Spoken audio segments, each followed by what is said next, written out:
for being here.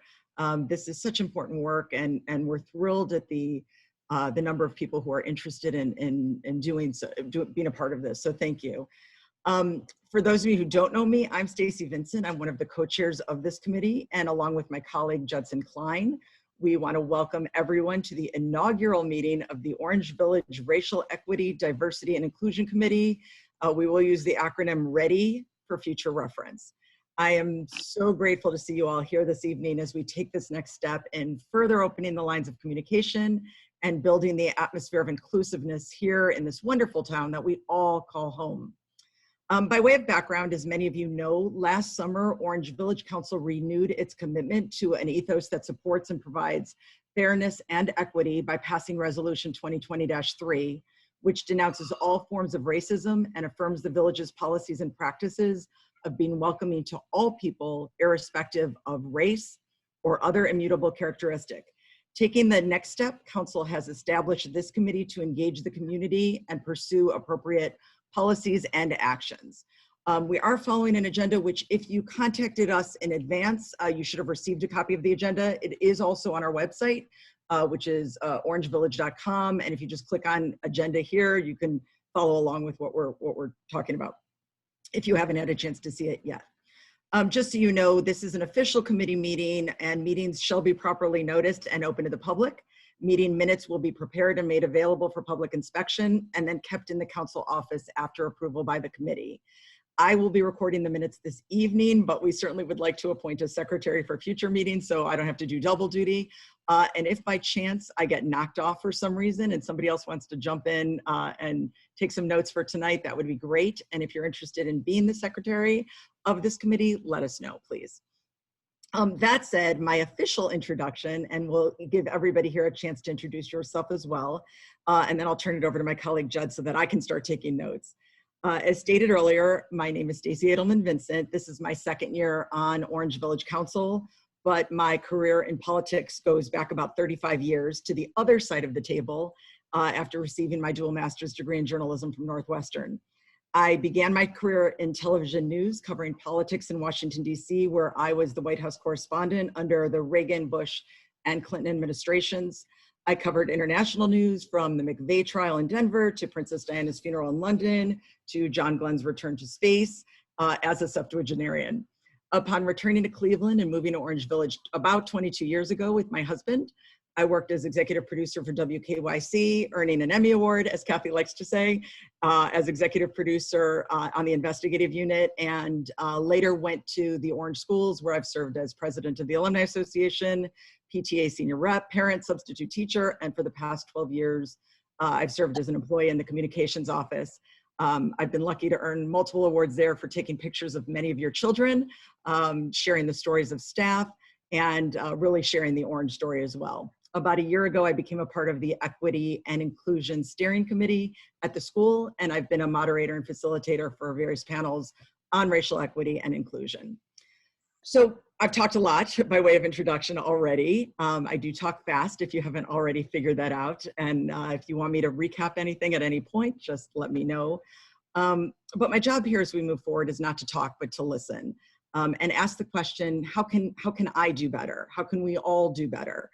I will work very hard to keep an open mind and an open heart as I serve as moderator, collaborator, and liaison between our residents and council as we move forward in this important work. And I do ask that as we move forward, we all show empathy through building trust, building relationships, that we all listen, that we all are fully present, and that we all leave judgment behind. So with that said, I'm going to start taking notes and turn things over to my colleague, Judd. Thank you, Stacy. I appreciate your great work and your partnership in pulling this all off together. I'm Judd Klein, also councilman, in which office I've served for 8 years. I've been a member of the Planning Commission in Orange Village for 20 years, and now co-chair of this committee on racial equity, diversity, and inclusion. I'm an architect with almost 50 years in practice. I'm an educator teaching at Kent State University in the Department of Architecture, and I also teach programs at John Hay High School and high-tech academy of the Cleveland Metropolitan School District. I've been an active leader of the American Institute of Architects, and I could spend the rest of this session talking about my CV, which goes on ad nauseum. I won't do that. I do want to focus on what's important here and my connection to it. In 1968, Whitney M. Young Jr. spoke at the AIA's National Convention and admonished architects for not being as diverse or inclusive a profession as we ought to be, and challenged us to move the needle. At that same time, I was beginning my studies as a student and saw and recognized my role in making that change that we need to see. Since that time, I've worked extensively to create opportunities for minorities and underrepresented groups to be exposed to the power of architecture and their ability to participate in it. To that end, I've had direct involvement in initiating education and engagement programs, mentoring and working with young people to change the future. In 2009, I led the development of the Orange Village's Orange Goes Green certification program. In 2017, wrote and promoted the Orange Village Welcome Community resolution in the wake of immigration restrictions that were being imposed at that time by the federal government. And in 2020 saw the need for us to take a step in contributing to making Orange Village a more equitable and just community by collaborating in the writing of the resolution that has led to this committee's formation. We now begin the process to fulfill that promise of this resolution for Orange Village, its residents, and perhaps influence other communities to follow a similar path. As we begin this work, I'd like to share a video that gives us a starting point to consider our discussion. So I'm going to see if I can, I got to let two people in first, and then I'll run up the video. And let's go to where did it go? Why is it not letting me get to that? While he's looking for that, we have somebody who just came in with a phone number. We do ask if you could please change it to a name so we know who's present. We would appreciate that. Thank you. Okay, it's not on that clip, isn't there? I gotta go get it. Be right back.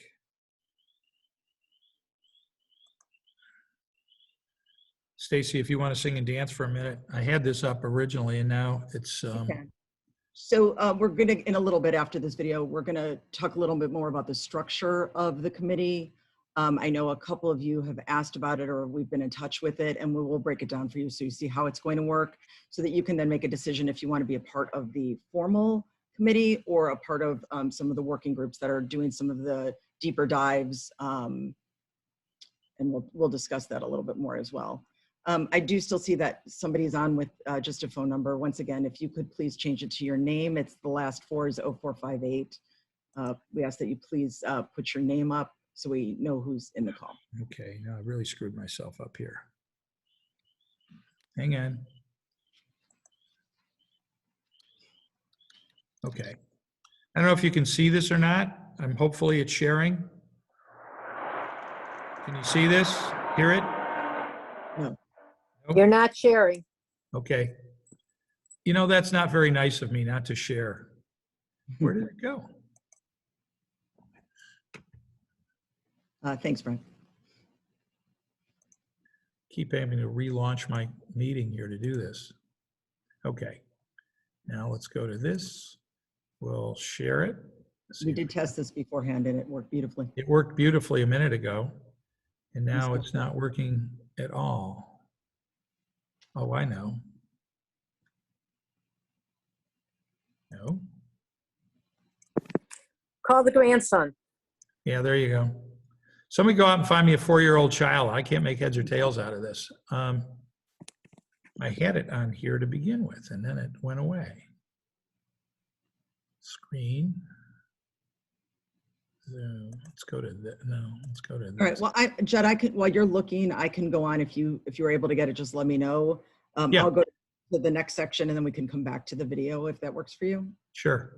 Okay, so we're grateful to all of you for expressing your interest in this important work. And we know that some of you seek a position on the committee itself, but there are others of you that have expressed concern over being an official part of the committee where you have to attend regular meetings and be listed in the agenda and be listed on a regular basis. So we've also set up a working group, which will meet independently as the group sees fit. And that working group, like I said, will be able to delve deeper into some of the issues and then offer suggestions to the committee for eventual approval by council itself. So whereas the REDI committee meetings will be posted and follow the same guidelines as any council meeting, the working group will be able to schedule its own meetings and agendas independently, work at your own pace, and like I said, report back to the committee when prepared to do so. Participation is solely at the discretion of the individuals as far as the working group goes. Formal documentation from the working group will not be required. You'll be able to have some of those deeper discussions that might be more difficult and more uncomfortable in the public eye, where you are able to invite more people in and then make suggestions to the REDI committee accordingly. The REDI Council Committee will meet monthly with notification the second Thursday of the month for the remainder of the year, unless otherwise notified. And that would be put on our website, and it would be shared with the members as well. If you choose to be on the committee itself, attendance is expected on a regular basis. Member attendance, agendas, and minutes will be made public, and information will be shared with council on a regular basis. We're hoping to have about 5 members or so comprise the council committee, and the working group numbers honestly are unlimited. It's just people who want to do the work. And it's open to anyone in the community or with an interest in the community. The only thing is it cannot be comprised of a majority of members from the council committee. So if you're serving on the council committee, if you're one of those 5 or 7 or whatever we decide, we can't have, let's say it's 5, we can't have 3 people also serving in the working group at the same time, because then it becomes an official council meeting. I hope that it's a little confusing, but I hope that helps a little bit. And I'm happy to talk with you one-on-one to see where the best fit is for you and what you would like, where you would like to go. Like I said, the working group numbers are unlimited, open to anybody, and both groups really will work toward improving communication, building equity, celebrating inclusion and diversity in Orange Village. It's just that the working group, when they come up with something they'd like to share, will share it with the REDI committee, which will be posted for information. And then the REDI committee will formalize those plans for council approval. Ah, I got it. So give me one more second, Judd, and then I'll throw it back to you. Don't lose it though. We ask that you advise us tonight, if possible, or no later than Monday via email, of your desire to commit either to the REDI committee or your preference to be a part of the working group. We will ask all to follow protocols and rules of the commitment statement, which Judd will share in a little bit. All right, so I'm going to turn this back over to Judd. I'm going to mute myself, and Judd, go ahead and explain the video. Okay, so this is a brief little video that I think is a great place to sort of start some of our thinking. Hopefully you'll be able to see it. Can you see it? Okay, can you hear it?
I believe this video shows the importance of point of view and asks us to shift to a new perspective.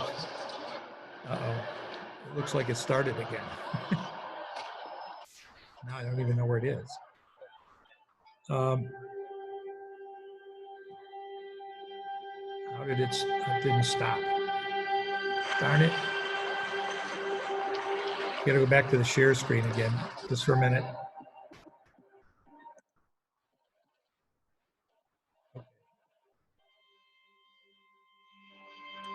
Stop. Okay. Back to you in the booth. Okay.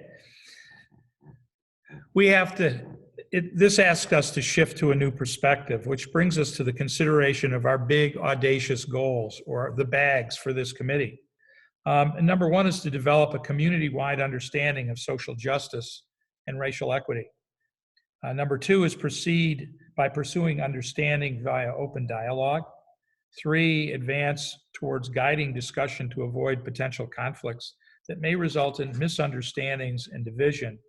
And four, promote appreciation of our differences in building community unity, and determine areas of action and engagement to be recommended to the Orange Village Council and or administration to create opportunities for positive change. We believe that Orange Village is a diverse community, welcoming to all.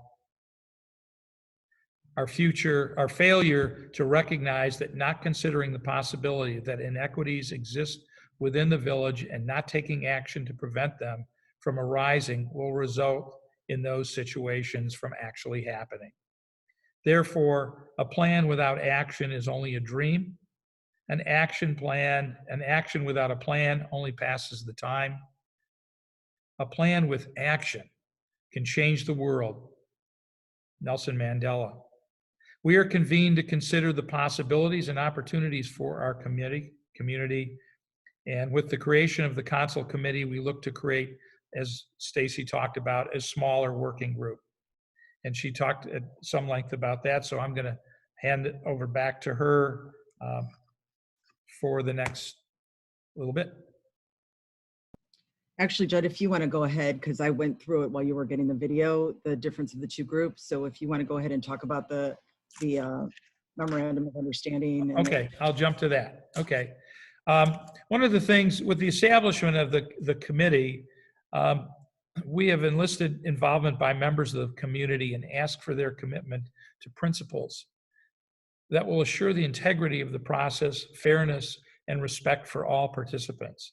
In our effort to reach the goals for this work, we ask participants to subscribe to the following values and make a commitment to have honest conversation promoting the truth, keep an open mind and respect for all points of view, build relationships, allow all to contribute without harassment or intimidation, promote actions beneficial to the community, be willing to speak in a public forum, collaborate with others in pursuing objectives of the committee, and work on assignments or tasks determined by the committee, to participate in open and healthy debate, and offer objective thinking and new ideas. And finally, to honor points of concurrence where agreements have been achieved. So I'm going to turn this back over to Stacy as we begin to recognize all of you. Let's meet our neighbors. Let's meet the people who have offered to participate in this process with us and take the journey along with us in pursuing some of the objectives that we've described. so the connectivity between us and the collaboration between this group is going to be very key and essential to be able to communicate our goals and move through them. I know some of you, like I said, are on this call and hope to just be a part of a working group. But I would like everybody who's on the call to have the opportunity at least to introduce yourself. Perhaps talk a little bit about, you don't have to give a specific address, but if you'd like to say where in Orange Village you live, like I live in Orange Hill, if you want to talk about that, and a little bit about your background, why you want to be here, why this is important to you, and maybe if you've had some experience in dealing with racial equity issues, we'd certainly love to have you share that. If you already know you want to be a part of the council committee, let us know that too, or if you'd rather be part of the working group. And if you're not comfortable speaking, that's fine too. Just let us know that, and we'll go ahead and move on. I will say also, there are some people who couldn't make this call tonight, but have let us know they're interested in being part of this ongoing discussion. We'll definitely include them into the mix as we go. So I'm just going to go down, and my list comes up alphabetically. So we're going to start actually with our mayor. Kathy, would you like to say hello, say who you are? I would, but my name doesn't start with an A. Well, you were on the call first, so it actually started that way. Good evening, everybody. I am your mayor. I am the mayor of Orange, because there are others here that are not residents of Orange. I have been the mayor long enough. I'm in my 26th year. That, of course, if we're talking about the community, I'm very proud of our community. I think we are a very welcoming, friendly, diverse community that can always do better, that can always learn more. We can always hear something we haven't heard before. My agenda has always been to be accessible and responsive, and that's why I am here, because I care what residents and our community feel. If you want to know any more about my education, etc., it's on our website. And I do live in Leander-Wood Glen, and it is really nice to see all of you that I see here that I know. And I will also be available. I want to acknowledge Stacy and Judd have worked so diligently and so hard on this. I was involved with them on it for a while, and I know the efforts they've gone through. So let's ride with them, and we'll see what. And I think I'm glad. And I'm also, one last thing, I'm very glad Judd brought up the immigration resolution, because one of the things that has troubled me over the years, it really hasn't been African American diversity. It hasn't been Asian American. The thing that I found the most challenging in my position as mayor, and maybe you can put this on your discussion list, is when we had those very sad, poor vagabonds, immigrants that were hanging around the village. And that was a very big challenge for me. I had some residents calling me up and saying, get them out of here. And I had other residents calling me up and saying, you sound pretty unkind about them. Could you find a little more charity in your heart? These are hard issues, folks, but as long as we can communicate and keep lines of communication open, we'll all be better for it. Call me anytime if you have any other questions for me. Thank Judd, you. Stacey, okay? Thanks, Mayor. We will talk further about sitting in that place of being uncomfortable and having those uncomfortable and difficult conversations. So thank you for bringing that up. Marlene and Louis, you guys are up next. Okay, well, I'll go first. I first moved in the village in 1994. So one of the first persons that I met was the early politician and the mayor. So we've been kind of knowing each other for 25 years or more. And I'll be very clear. I'm on this committee from an African-American viewpoint. The mayor knows my issues. In terms of background, it's academic, it's business. I've provided leadership roles at the local, state, national level for my trade group. Currently, by choice, I decided to curtail my business career and take up art from an African-American viewpoint. I'm an award-winning artist. At the age of 75, I find myself as president of a Black History Museum. So I'm gonna come at this committee from various viewpoints. Currently, I'm producing a film on the very same issue and finishing that up. What I'd like to see is, and then Judd, thanks for that video. You're welcome. Thank you. It was one of the things that I was going to discuss, and I'm not going to take up too much time. My goals for this committee is that it be more than a PR committee. I'm concerned about the issue of Black participation in at the City Hall level in employment, in the service department, the fire and safety, and in City Hall. It's almost a single plank issue, but that is my issue, and the committee's work, I would like to see it be more than what I experienced in other cities that I've worked with or worked against in starting back in the late 1960s. My academic career is solid, so I don't want to go through my degrees or what have you, but I've been protesting for most of my life. Marlene? I'm Marlene Burrows, and I'm Lewis's wife. We live on Jackson Road between Brainerd and Lander. My origins go way back to 1968 when I came to Cleveland to work for a Ford Foundation funded project called Project Bridge. Its goal was to bridge the gap between the European ethnic group and the African Americans at that time. And then I became the director of the Suburban Human Relations Foundation. I have a consulting business. I worked in social service administration and other kinds of academic things. But when I look at the goals of this committee, I look at them as human relations goals, as communication goals, as understanding and all of that. And as a white person in this, in fact, in 1968, the Black nationalists tell it like it is, so we thought all the answers and everything, and it's a continuous learning thing. I look at racism as a continuum, not a binary concept, so that either you are or you are not.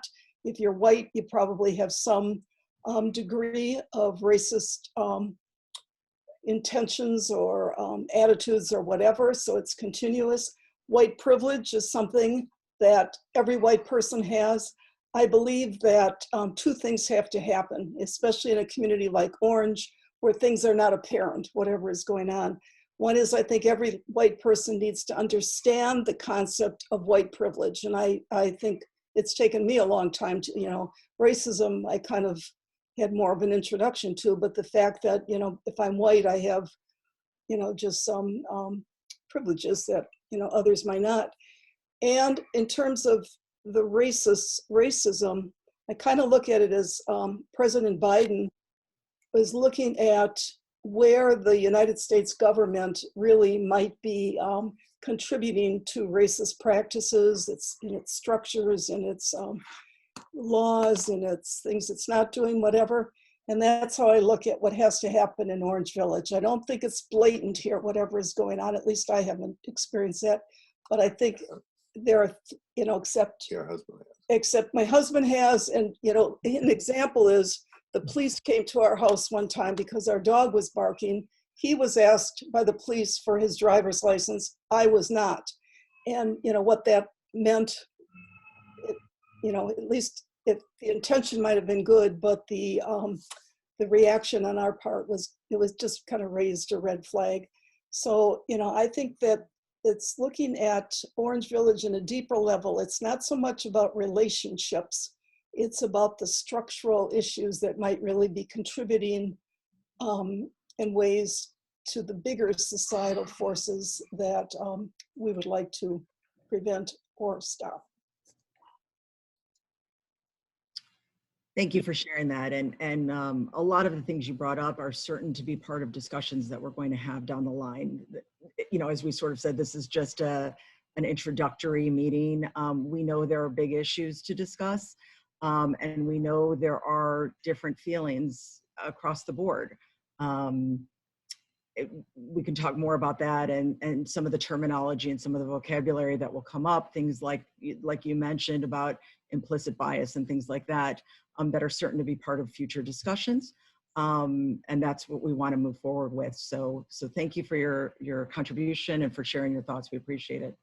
And now, before you jump away from the boroughs, I do want to give a shout out to them because, at least from my perspective, A lot of this committee would not have really come about but for a letter that Marlene and Louis had written to us on Council, and that I spent some time talking with them and was motivated to do something about it. And we're beginning to do that. We'll have more discussions down the road, but I think at this time it's really important that we find out who each other are, and then we can jump into these what will be very challenging conversations as we begin the work of this group.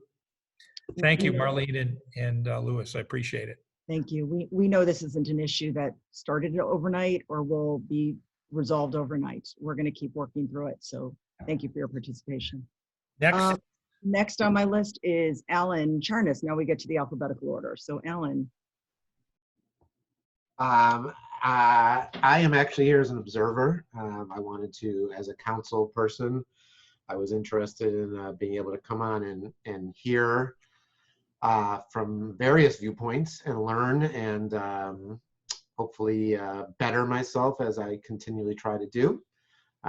So I'm really here. I don't know how much time, as I said to Judd and Stacy, I can devote to being full-time on anything, but I want to observe as much as I can and listen and understand various points of view from various different people that have experienced different things than me. So this is my second go around on council, and it's nice to see so many faces from the community that normally are not participating in our council meetings, since we're usually staring at each other and there's not many participants. So glad to see someone who want to be involved.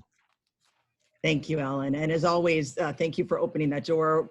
Everybody is always welcome to come to our council meetings. We just see more voices there. So thank you. Amanda, you're up next. Okay, although I'm sure you'd rather look at my cheesecake, but I put my picture up for a moment. I am like Alan, I really joined this Zoom to really just to hear what it was about. I am very, very invested in Orange Village. I care very much about it. I've run for council. I try to be active in a lot of ways. So what's happening in the greater world, of course, I'm concerned with, like everybody else, I hope, everyone else. But certainly within the village, I'm even more concerned, and I'm fascinated to learn more about what my neighbors are thinking and feeling. And the boroughs are amazing people. I'd like to learn more about them. So anytime you guys want to talk, I'm open, because that's really cool. So that's all. I'm really more here to observe. I don't know that I have time to put into this particular thing, but I'd love to observe whenever I'm able to. So thank you. Thanks, Amanda. Thank you, Amanda. And I do encourage you, by the way, to check out Louis's artwork. It's incredible. So thank you for bringing that up as well. Angela, you are up next. Is Angela still on? Yep, I'm here. Yeah, she's okay. here. Hi. My name is Angela Eugren. I have lived in Orange Village for somewhere around 20 years. I lived on Lander for a while and just recently moved to Jackson Road, also between Lander and Brainerd. I am a full-time tenured professor at Cuyahoga Community College. I teach political science there, and I also teach in the Women's Studies program and assisted with starting our conflict management and peace studies program. I have had a continuous invested interest in social equity issues for quite some time, for my whole life. It's very good to see some familiar faces here. And Mrs. Gold. I have two daughters in the district, and I have a kindergartner, and she's going into high school next year. So I look forward to working with this committee. I'll be on sabbatical from Tri-C next year. My sabbatical will not be taking me far. I'm actually studying the focus of my sabbatical is to study criminal law a little bit more, and in an effort to try to educate myself on some of the issues that this very committee is actually going to be working on. So it's really excited to see everybody that I know and meet everybody that I don't. And yeah, and to your question, Stacy, yeah, I would actually be happy to serve on the larger steering committee as well. Thank you.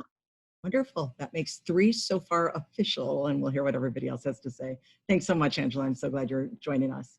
I think we move on to the letter B's now. So Bill, you're up next. Want to unmute yourself, Bill? Or I can Working unmute. on it. There we go. Yeah. Okay, I can do it. Okay.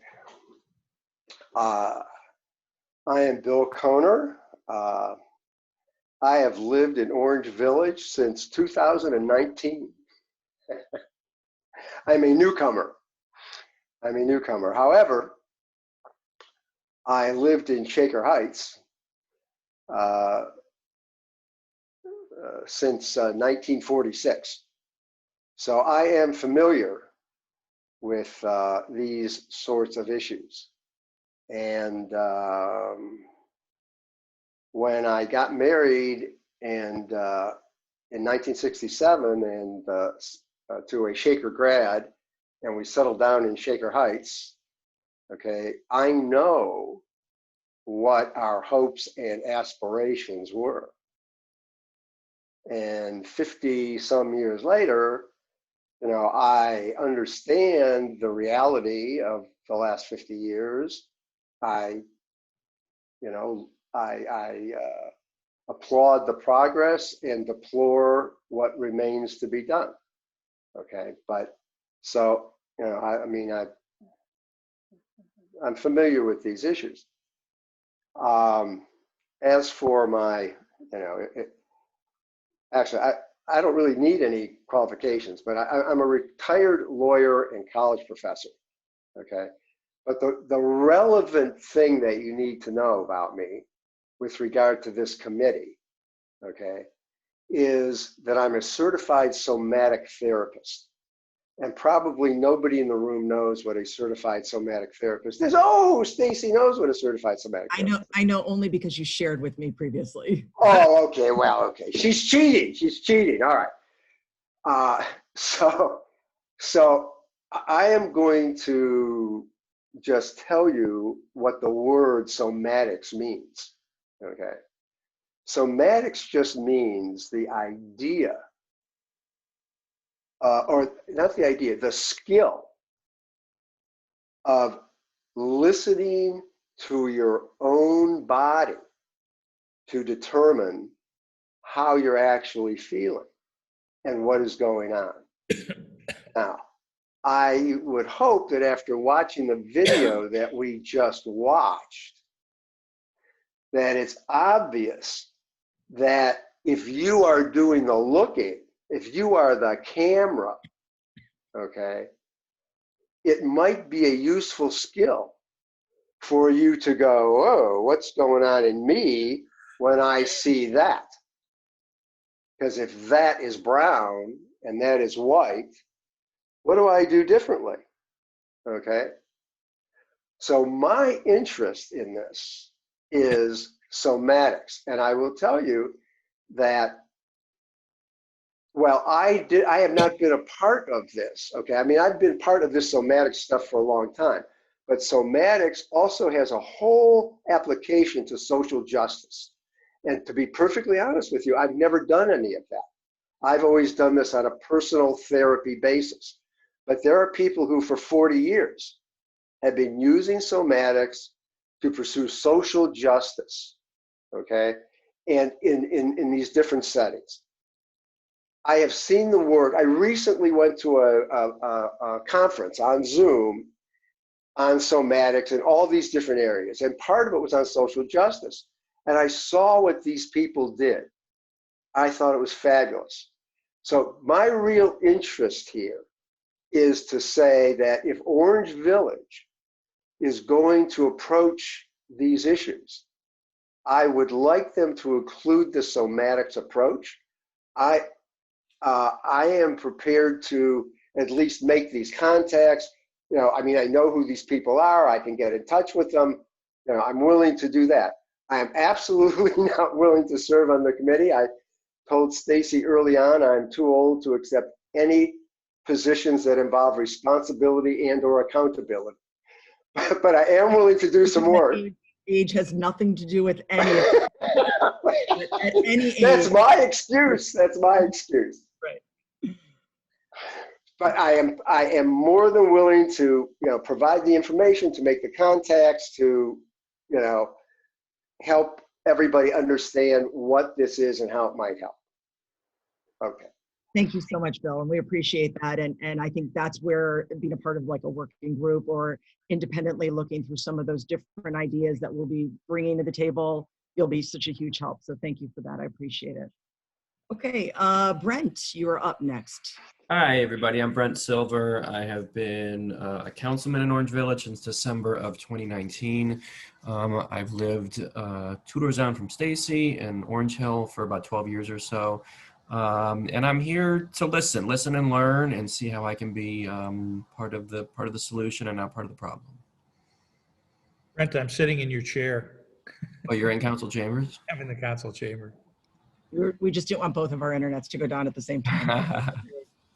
One should be there. So what's wrong with your chair? My internet lately has been very sticky. No, I mean your council chair. Yours is closer to the electric plug. Play it safe. Keep it warm for me.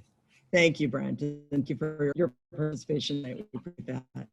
Next up is Daniel. Good evening, everybody. My name is Daniel Summer. I've been living in Orange Village since 2017. I'm an educator, an engineer. I'm a school principal right now, and then working in a school in the K-12 building. Very diverse community in the city of Lorain, Ohio, and having like a very diverse school building. Myself, I'm from Turkey originally, and I came to States in 2001, in July 2001, right before the September 11 event took place, and it was a very difficult time for myself, being a student in Tri-C, and try to learn English back then in the ESL classes. I've been very enjoying the living in the city that embrace the diversity, and my kids, I have 4 kids, and they're all in the Orange schools, pre-K, kindergarten, 5th graders, and freshmen. They're all very happy to have different faces, different cultures, different religious background, different international background in the school community that speaks different languages. Eating different lunch, different food on the table that always share, and then the information on the lunch table together. That's what I like about our city, and then this is what I want to see, that our neighbors and our community members get together, hopefully more, and then learn from us more, and then have conversations, and then to teach each other about our cultures, our background, our diverse richness. So that's where I'm more interested. I'm leaning towards to hopefully serving the community and or a work committee, but I'm like being a school principal and then having 4 kids at home, and then my wife she's a nurse, so she has a crazy schedule, and then but I'll try to do as much as I can. So that's what I am here for. That's all we're asking of everybody. So thank you so much. And it might help you to be a part of the council committee because of the structure of it. So you'll know exactly when the meetings are, because like I said, they're going to be the 2nd Thursday of the month. So if that is a help to you in making your decision which group to be a part of, that's wonderful too. So thank you, welcome, and we're very, very glad to have you on board. Dolores, you're up next.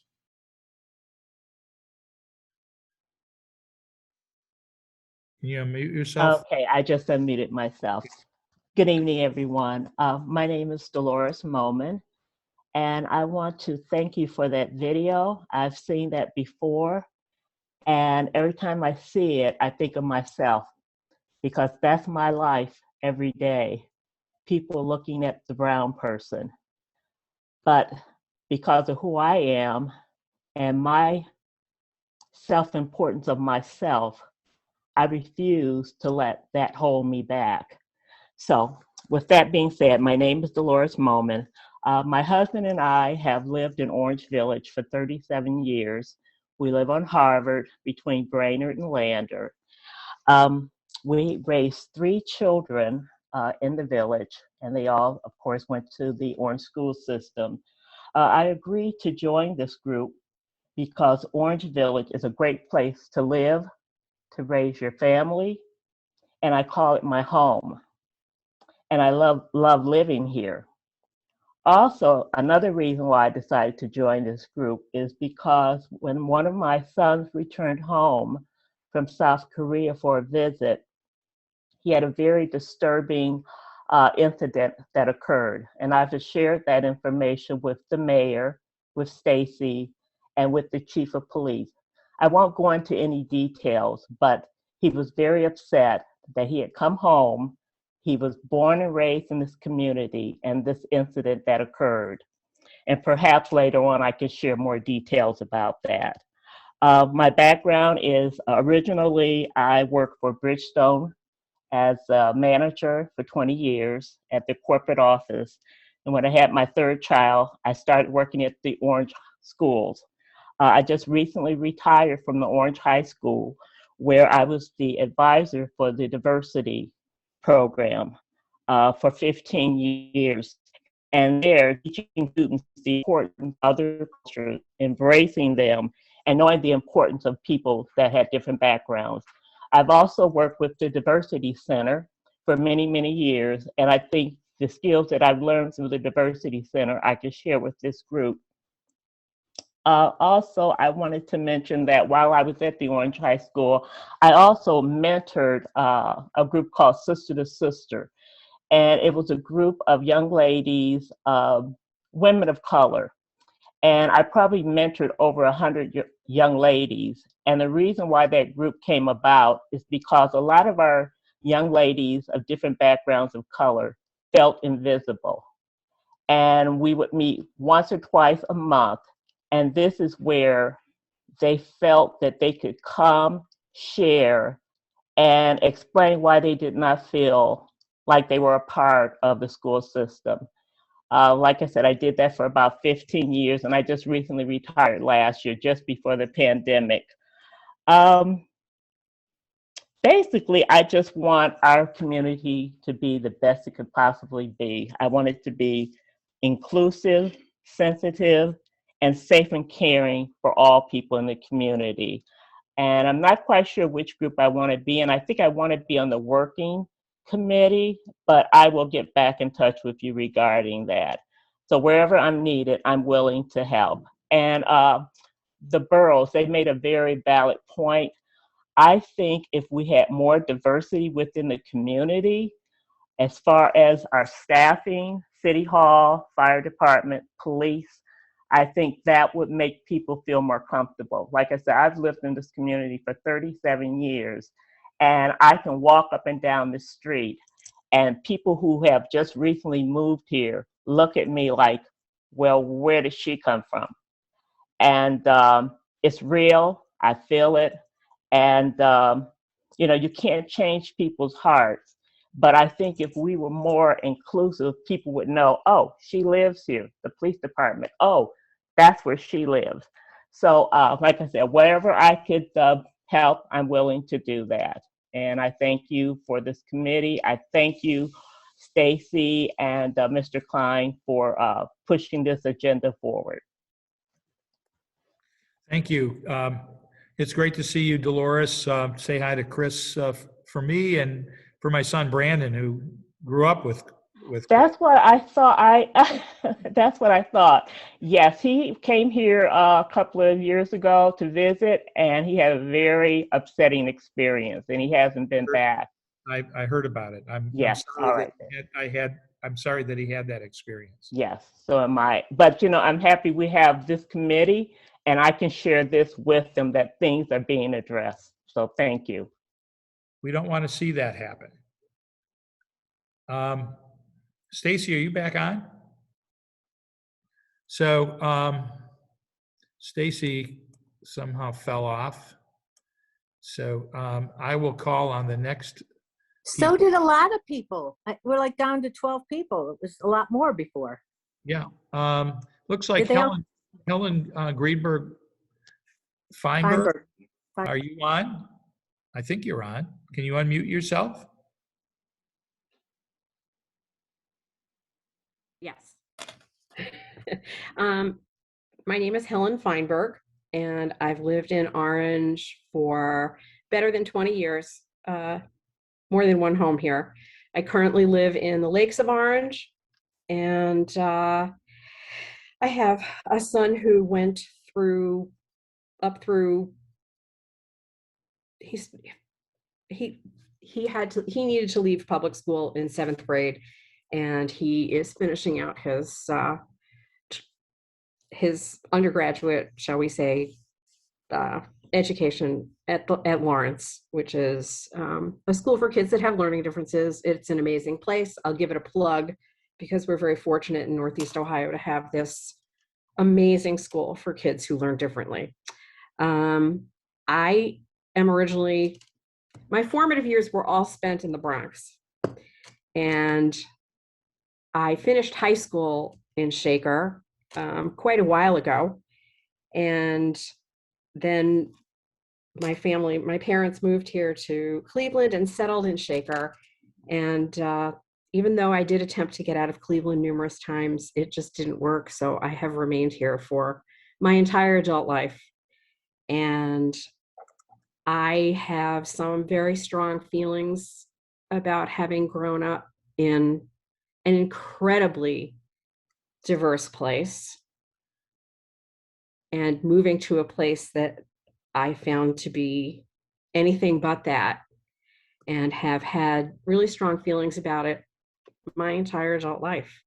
My background is in retail and in nonprofit, and I have participated in a number of equity and diversity trainings through certain positions that I've held in nonprofits over the years. And at least since the beginning of the pandemic, I have been trying to do an enormous amount of self-education, because my frustration level with the world that we are living in is intolerable for me, in order for me to function and be comfortable in this world. And I have also been working with the diversity and inclusion director at Lawrence Upper School. In that capacity, I also participate. I am a member of Temple Emmanuel, which is in our community as well. And I am part of their advocacy committee, where we are dealing with a plethora of social justice issues. So I feel like this is just another place for me to land and create conversation, have dialogue, share resources. And I want to make a difference. I want my community to know that I see myself as an ally. I see myself as someone who will speak up. I see myself as someone who is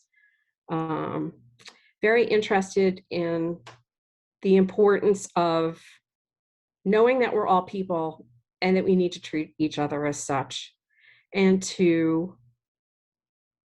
I want to learn how to communicate better with my Black and Asian and Southeast Asian neighbors, community members, just people that I see in the community. Because Dolores and Louis, I understand what you are saying, and I have had a situation in my life where I needed to put myself in a different set of shoes, and I can put myself in the mindset of being an other. I don't walk around as an other, and I'm very well aware of what white privilege is about. And I am aware that, yes, there is implicit bias. It exists. I want to do better. But I also know that it's very difficult to start the conversation with a Black neighbor or a Southeast Asian neighbor. And I think it would be nice to sort of either practice it a little bit, know how to engage in a conversation so someone knows that you are speaking from your heart and that you are not just trying to be a PR machine. And I think that that's really one of the important ways to function in this world and make it a better place and a safer place emotionally as well as physically for everyone. And I did write down at the beginning of this meeting that I was very curious about where the city staff and the police department and the safety forces are in terms of how diverse we are. And I think that that says so much about a community. And I think that that's a really big, important point. And I'm really glad that Louis said something about it, and Dolores as well. And I feel the same way, that it is an urgency to address this. You know, we need to walk the walk, not just talk the talk. And I see myself, I'm not a good corporatist. I never was. So I would have to tell Stacy that I'm probably not the best person to be on a committee that has a lot of structure and has to follow a lot of those organizational rules, because I tend to need to talk about things or have an opinion or whatever. So I very much am interested in doing the work and bringing things to the community, bringing things to whoever is at council, whoever is on this committee. So that's where I stand. And Thank you. I do like living in Orange a whole lot. I mean, I've stayed here for quite a while and I have no intention of leaving. So thank you for doing this. And I look forward to meeting all of you and working with you. Thank you. Thank you. I've been blessed to know Helen since our kids were pretty much born together. So so glad to be a part of this. And the issues that Helen brought up, and also Dolores before I got kicked off, these are the exact issues that we need to talk about and we need to focus in. And I had the privilege of working with Dolores, who kind of set me on this equity pathway. I will never know what it's like to be a Black person. I'm a white person. I know what it's like to be me, and I know what it's like to live in this skin, but I'll never know what it's like. And just like each of us, we all have different perspectives, and we all come in with this at different perspectives. And that's what makes this so great, because we need to be able to hear and share and learn from each other on these perspectives. So thank you so much for both of you for those perspectives you brought. Dolores, I cut out right when you said, I'm thinking I'm going to be on the working committee, and then there was a huge power hit in Orange Hill. So I'll touch back with you to say, okay, so that's where we'll have you. And the worker bees in this obviously are crucially important to the discussion. So Helen and Dolores, thank you both so much. I know Brent took the hit the same time I took the hit, and he was texting me to let me know that, and it was the same. I was going to run at his house, but we both took the same power hit. Yeah, back in, and I let him. Yeah. And he's back in now. So I apologize for that. It was a not just the internet. It was a power outage for just a moment and went back on. So my apologies. Hopefully I didn't miss anybody else. So I think next up would be Jason, unless Jason's already spoken. Nope, okay. Jason is not. Jason, you're up. Thank you. Hello, everyone. How are you? How are you, everyone? Awesome. Like hearing that. I've lived in Orange for 7 years. I live on beautiful Pike Drive, nicest street in Orange. I'm a little biased. I was raised locally by 2 parents. They've been married over 55 years, which is incredible. My parents, Paul and Marquita. I know that Bill Connor, he was a neighbor of ours in Shaker a long time ago. My sister, I think, babysat for Bill, if I'm not mistaken. You know, I'm one of 7, and my parents cemented a strong sense of commitment and responsibility to community. I graduated from Hiram College in 1995 and John Carroll in 1997. I have a degree in history and a master's in education. This year marks my 23rd year working in the Beechwood City Schools. And actually my principal, Sherry Miller, she's also an Orange Village resident as well. And did you know Ned Overbeck? Yeah. He's an Orange Village resident too. Yeah, he just gave my daughter driving lessons. So I also, I've worked in Beechwood in different capacities. I was their high school swim coach, the community swim coach, since I was in high school. I was a lifeguard at their pool and served in many leadership capacities in Beechwood. My daughters attend Orange High School. I have a freshman and a junior. Recently, I was involved in the development of Cleveland's first underground railroad museum that's located just beyond Little Italy on Mayfield Road. Cleveland's University Circle Incorporated is responsible for that project. So hopefully when the pandemic ends, you know, you guys can check that out. It's really cool. I've been involved in our district's courageous conversations about race, diversity, and inclusion for over 2 decades. I founded our district's Max Scholar student program 22 years ago to address our district's achievement gap. And we've made lots of gains by using good data and letting that data drive decision making. As an educator, I like to invite local professionals into my classroom, and I've collaborated with many local programs during that time in Beechwood. One such program is Junior Achievement, and it was through Junior Achievement that I met Judson Klein. He was a volunteer in my classroom for many, many, many years and became a close friend. Judson and I both like to immerse ourselves in local government and community and surround ourselves with people who are dedicated to bettering the world. I'm here because we're living in a time of great social turbulence, and I'd like to seize the moment and make a contribution to this community. Orange is one of Northeast Ohio's premier neighborhoods for many different reasons. But like the mayor stated, there's always room for improvement. I would like Orange Village to find innovative ways to weave together every strand of our community so that every resident has a fair shot at opportunity, prosperity, and happiness, basically the American dream. I also would like to assess the diversity of our community. Many of you have said this, the diversity of our community and governmental policies related to equity and inclusion. The inclusion is often missing in the conversation, but that's very important because it's critical for us to recognize diversity, to pursue equity, and to foster inclusion, not because it's politically correct, but because we are only pretending to be a premier community if we do not. Thank you. And I'm not sure in what capacity I want to serve, honestly. I don't know. I'm thinking about that. Jason, thank you for your beautiful articulation of every sentiment that we're trying to promote here. So thank you so much for that.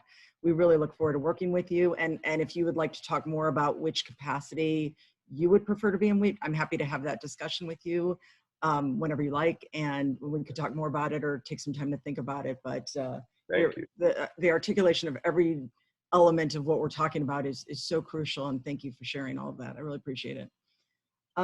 Jen Gold, who got on, she was one of the first ones on early on, and she's waited so patiently. So Jen, you're up. And if you and Rochelle, it's not alphabetically correct, but it's definitely correct with both of you on the window at the same time. Would you like me to go first or her? It is up to you guys. Okay. Hi, everybody. I'm Jen Gold, and I am privileged to have had most of your children at Moreland Hills Elementary. I am a physical education teacher there, and I'm a 1988 alumni. I graduated in '88 from Orange, so I'm a lifer. I too live on we live on Jackson Road, so shout out to the Jackson Road residents and Marlene and Lewis. And everybody lives right around here. It's awesome to see. I'm also the varsity volleyball coach at Orange High School. And the reason that I'm here is because I have a very vested interest in this topic and these discussions. I've been involved in the diversity team at Moreland Hills Elementary when we were fortunate enough a few years ago to have a wonderful diversity coordinator, Michael Douglas, and worked with him and learned a tremendous amount from him. And then I was participating as much as I could, like during the summer and last year in COVID with our diversity discussion group, with Stacy at Moreland or through the district. So, and I've also served on other diversity leadership programs throughout the district throughout my career. This is my 29th year. And I also kind of promoted in my classroom. Well, I do really promote it in my classroom. And so I believe in, you know, I think Helen or somebody said earlier, walking the walk and talking the talk. And I try and teach our children that every day. And it's great to see a fellow Beechwood educator here, Jason. Nice to meet you. So that's really the reason that I'm here. And when I was asked, I was like, I came home and I said to Rochelle, my wife, I said, hey, honey, I signed us up for the committee for Orange Village and we're going to be on the diversity committee. She goes, oh, great. So here she is. Hi, I'm Rochelle Klein. I don't see your arm being twisted, Jen. No, not at all. No, my name's Rochelle Klein and I'm Jen's wife, and we've been living on Jackson for 11 years. And before that, I lived in a few places, but I grew up in Cleveland Heights, in University Heights actually, went to Heights schools. I teach in the Heights schools. And so I personally was very apprehensive to move out here. It felt like very far away. And I was very apprehensive to leave my community. But I love it here. And I think it's important to be involved. And I think it's important now more than ever, probably longer than my lifetime, for white people especially to speak up, you know, for our Black and other brown colored friends and family, and it's really important. So I'm involved in a ton of things. I said I teach in Cleveland Heights. I'm a special ed teacher, so I teach kids with significant disabilities. So I've been an advocate in that way for 20 some years. And you know, I, along with some other people, I think I have some skills that I want to contribute and an open mindset. And I think it's, you know, I've been talking about diversity with my neighbors and my schools for my 50 years of life. And I would love to, I want to do more than just talk, you know, and have those conversations on the side with people I know. I think action is important. And I think this group might provide that. So thanks. And I have to say as well, we're both involved in a lot of other things too. So I don't think either of us can commit to the monthly or bi-monthly, but we'd be happy to be on your working groups or attend. You know, I have some, I can make some time commitment, just not sure how consistent. So, but I'm happy to be here. Thanks. Thank you, Rochelle.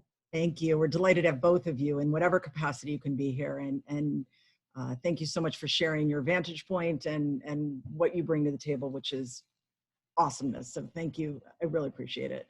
And by the way, I want to note, if you're on the working group or whatever, everyone can attend the council, the committee meetings at any point. You don't have to be on the committee to attend the committee meetings, though these are always open to all. So whichever way you go or whatever you decide to do, be involved, and that's what it's all about.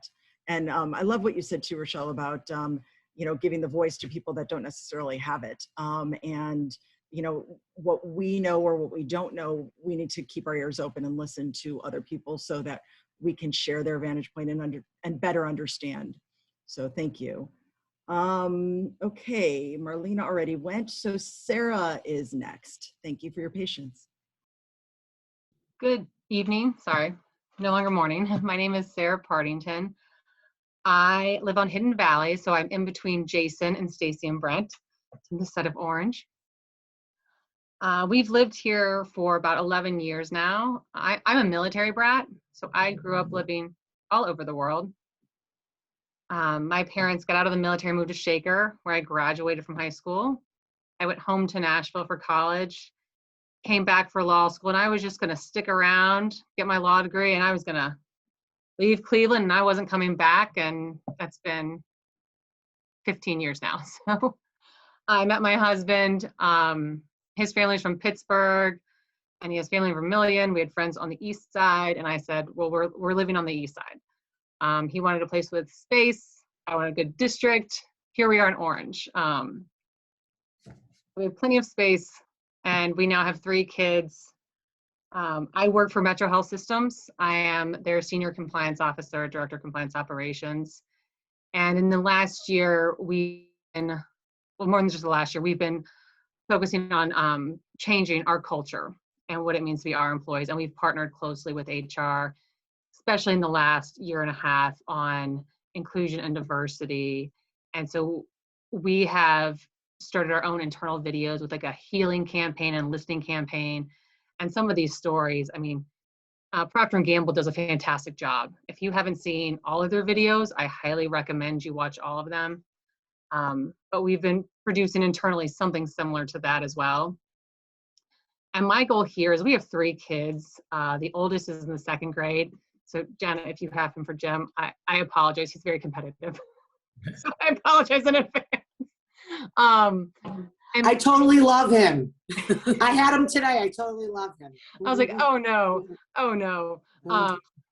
But my goal is, and I think Helen said it too, and Stacey said it.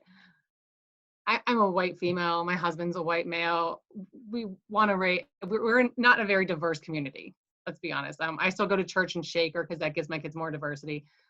Part of the reason I wanted to join this community this group is also to try and help have those conversations in our community. I want to make sure that my kids' friends don't have some of the experiences that my friends' teenagers have had, that my friends have had.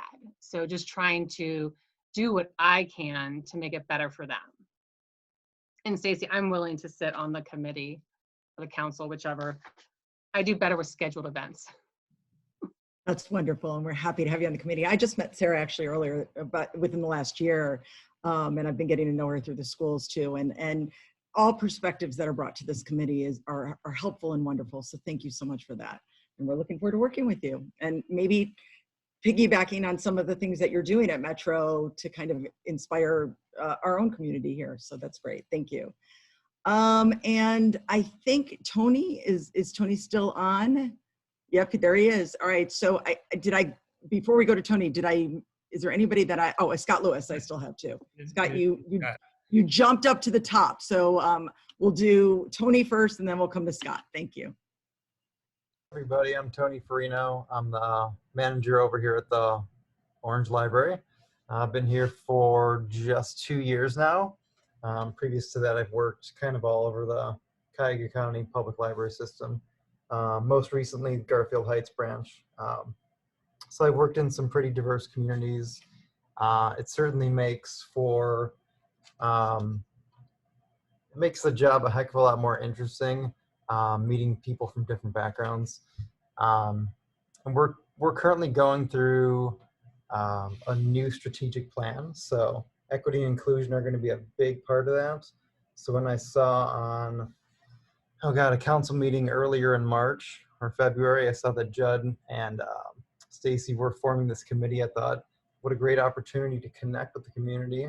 And whenever the library can safely do so, because currently we're not holding any in-person meetings, I would love to provide a meeting space for you guys to hold any possible future community conversations or something like that around racial inequality and inclusion. So thanks for letting me crash it, Stacey. Thank you, Tony, and thank you for being a part of it and inspiring us and offering the space. I know we're all getting a little tired of Zoom, so it'll be nice when we can all be together again and actually be face-to-face and have these important discussions, and thank you for offering the space at the library. We really appreciate that. Scott, I didn't mean to skip you. You just, for some reason, you jumped up to the top. Once again, you did. So Scott, it's all yours. Take the floor. For better or for worse, I just took the dogs away and I put my own, perhaps too familiar face on the Zoom grid. I'll put the dogs back if you want me to. I'm Scott Lewis. I've lived in Orange Village since 1994. I live in Orangewood, a neighbor, at least for a little while longer, of Mr. Klein. I have served on Orange Village's Planning and Zoning Committee since 2006, and I I wanted to join. I don't have the type of hands-on experience in dealing with these issues that that most of you do. But what I do think I bring is the perspective of one who, as Stacy and others have said, as a white person, I can't pretend to be as perceptive or as insightful or as sensitive to some of the things that this committee is going to address. But what I can do is look in the mirror and look at some of the things that I have said, things that I have told my friends outside this community, pointing to the fact that Orange isn't like some of these other places. We're not two schools under one roof. We're an inclusive community, and it's seamless. Well, in truth, from what I heard today, and the video that Judd showed at the outset really drove the point home. That's not something that I see. And when I say I look in the mirror, I try as best I can to engage with people who don't look like me. Just starting conversation and just making that person feel as though that color doesn't matter, background doesn't matter. We have Asian Americans living right across from us. There's 3 generations in that home, and the oldest generation doesn't speak English. And I always go out of my way. Of course, the dogs are the icebreaker. They love dogs. But I think of some of the things that have happened in the school district, things that, drew attention to the fact that things aren't right. One of them happened about 4 or 5 years ago, and it didn't happen in Orange Village. It happened in Pepper Pike. It was the young men on the football team with the Orange Boosters, where they came to sell tickets, and lo and behold, the Pepper Pike police were called. That's precisely what that video at the outset was highlighting. These are young men trying to raise money for their football team, selling the cards, selling the 10% discounts. Why react that way? Why do people react that way? And why in this community, which is an educated, somewhat affluent community, would we have that mindset? And what happened in Pepper Pike could just as easily happen in Orange Village. And now I'm going to continue to maybe just drill a hole through that mirror, and I'm going to pick on myself. And this is going to be a confessional, and it relates again to the school. And Stacy, you may remember this. I won some prize, and it was a silent auction, and my prize was to have 6 lessons on the bass with the orchestra director, and I was okay. I also happened to play the piano, and I was more of a piano accompanist than I was a bass player. But one of the young men was I think he was a junior, and he played the violin. And he was African American kid, and never said very much. In the back of my mind, I was saying, God, he doesn't look like a violin player. He's not. That's not. You had some. He doesn't look like a violin player, but he played the violin. So I didn't know their names for the most part, any of their names. They called me Mr. Lewis towards the end. I told them to call me Scott. And then I saw him. I didn't identify him. I was at the CVS at Brainerd, and this person approached me, and I didn't know why he was approaching me. And I did what we shouldn't do. Why is he approaching me? Maybe I should go back in the store. Why is this person approaching me? He recognized me and asked how my summer was and whether I remembered him. And once he put the context in, of course I remembered him. But that experience, that encounter has stayed with me ever since, and we're now going back 4 years. And if someone, some middle-aged white guy who thinks that he is very open-minded reacts in that way, it means that lots of other people have a lot of learning as well. So I'm a good listener, I'm a good facilitator, and I'm also here to learn. And whatever I learn can be imparted, to others. So this is both a confessional and a commitment on my part. And I would be happy to be part of the council committee if asked to serve in that capacity. Thanks. Scott, thank you so much for your honesty and your integrity and your willingness to look in the mirror and see the faults. And that's where we all need to be.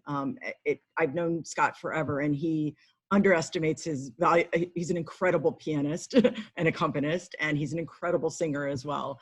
But to be able to be that honest and see within ourselves the things that we need to change, it's incredible. So thank you for that. One of the biggest things I've learned this year, I know somebody brought up, I think Jen brought up Michael Douglas earlier, and we'll talk about some of the things he did as we go through the different processes through the years, through the months and the year and the committee meetings. But one of the biggest things that I learned is that you need to see color. Growing up, we're like, oh, no, everybody's equal, everybody's this.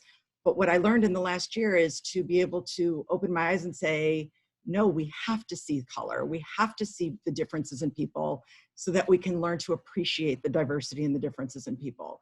And that's what we're moving toward. And if we can have, Orange Village, I think we all love living here. I think that's what I've heard over and over again.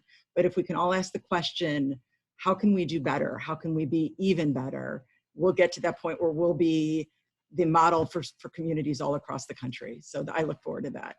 I thank everybody for your honesty and your openness and sharing. I've tried to write down whether you said you wanted committee or whether you said you wanted working group or a combination of both. But if you are so inclined to email me or text me, you'll have my phone number as well, or call me anytime. And just let me know specifically what you're looking for, and then we'll see where the numbers are. Like I said, we'd like 5 or 7 on the committee itself. But we want everybody to be involved in the work. So that's the most crucial thing of all. I'm going to have some closing comments, but I'm going to turn it over to Judd first. Thanks, Stacy. Thank you all for your great comments and your great insight. What I heard over this last 40 minutes of comments from the members that have attended the meeting is there seem to be 2 silos of areas that we really need to focus our attention on. One is on attitude and modifying and changing our own attitudes and perceptions about things. And on the other hand is the actions that we need to take in changing some of the perhaps consideration of the character of some of the community that we live in and we are so happy to be a part of. People don't remember as much about what you've done as much as they remember how you made them feel. And I think it's important that we consider that as we go forward in this process. One thing I did want to say is that Stacy and I began our work in the development of this committee. We felt it important to have a resource that could guide our initial engagement. In that regard, we contacted Leon Andrews with the National League of Cities in Washington, D.C., who had facilitated a program that Stacy attended. She was so impressed with that program. It was called REAL, the Racial Equity and Leadership Program. And we reached out to them to see how they might help us to create a framework for our efforts and provide us a common language to understand the perspective we need to advance in this effort. We could set this up to take place at our next meeting if there is interest in doing so. It would be a great starting point for further engagement because they have not only walked the walk, but they've led the parade. And I think that's an invaluable asset for us. So all we need to do as a group is concur that this is something we ought to provide for the community as a launch point for our journey. We need to build a bridge to the future we wish to see our community be. You may have noticed in my background, there's a bridge that's behind me. And this is an interesting bridge. It's here in Cleveland. It's the Kingsbury Run Sideaway Bridge that once connected two communities, one black and one white. In 1966, it was destroyed. It was burned. Remnants of the bridge are still there, but its destruction is our opportunity for further engagement. And I wanted to have that image in the background because I see this is our chance to be those bridge builders. So that being said, I'm going to give the mic back to Stacy, and she's going to wrap up with a couple comments. I do want to leave you with one thought, and that is from a 19th century Japanese writer and philosopher who I hold in great esteem. His name was Ryunosuke Aragawa Sataro, and he stated, individually, we are one drop. Together, we are an ocean. Let's begin to fill our ocean. Stacy, back to you in the booth. Thank you, Judd. Back to my TV broadcasting days in the booth, huh? This is, as Judd said, and as we've mentioned throughout, this is just our starting point. There's a lot of work to be done, and we look forward to doing it with you, and we thank you for your commitment to this in whatever role, in whatever capacity. We're grateful to have you on board. I want to wrap up tonight's meeting by reading a quote that I shared actually with council last night. It's by Orange Village resident Roderick Ingram Sr., and it's as printed in the Cleveland Jewish News a couple of weeks ago. He wrote a beautiful article, which I encourage you to check out the entire article if you can. It's called Teaching Us to Love Humankind. He writes, quote, "If absence makes the heart grow fonder, imagine what upfront resilience would make us ponder. Before we act, before we say, before we think anything, we think about love," end quote. I want to thank you all for keeping this in mind and for your respect that you've shown throughout this entire meeting, your patience, your flexibility, and your willingness to be honest. We are going to say our goodbyes. Judd and I don't mind staying on a little bit longer, but for an official meeting, we are going to adjourn the meeting and say our goodbyes. And then I look forward to hearing from you. Judd looks forward to hearing from you via email, via, you can call us, text us.